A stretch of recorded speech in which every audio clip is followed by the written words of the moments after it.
నన్ను ఎత్తుకెళ్ళడానికి ట్రై చేశాడు.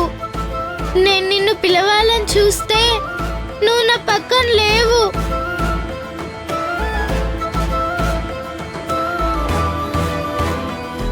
నాకు చాలా భయం వేసిందమ్మా. నీకోసం వెతుకుతూ ఇల్లంతా పరిగెడుతూ ఉన్నాను.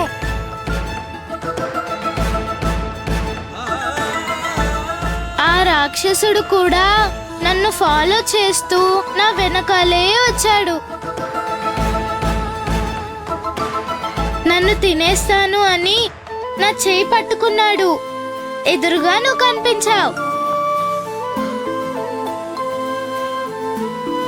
నన్ను సేవ్ చేయమని నిన్ను పిలుస్తున్నాను.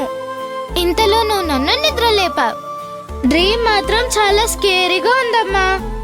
నన్ను సేవ్ చేయడానికి నువ్వు రావేమో అని నిజంగా భయం వేసింది. నువ్వింకా చిన్నపిల్లవి కాదు ఖుషి, పెద్దదానివైపోతున్నావు. అమ్మ ఎప్పుడూ నీ పక్కనే ఉండాలని నువ్వు అనుకోకూడదు. ఎవరున్నా లేకపోయినా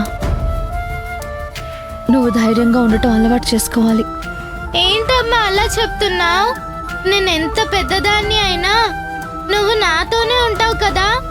నువ్వు లేకపోతే నేను ధైర్యంగా ఉండలేనమ్మా.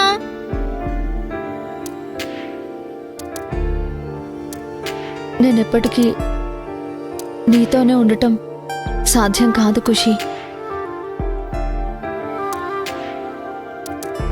మనం ఆశపడటంలో తప్పులేదు, కానీ ఆశపడినవన్నీ జరుగుతాయన్న గ్యారంటీ లేదు. మన జీవితంలో ఏం జరగాలని ఆ దేవుడు నిర్ణయిస్తాడో అదే జరుగుతుంది. దాన్ని మనం స్వీకరించడానికి సిద్ధంగా ఉండాలి. అంతే తప్ప మన చేతుల్లో ఏమీ ఉండదు.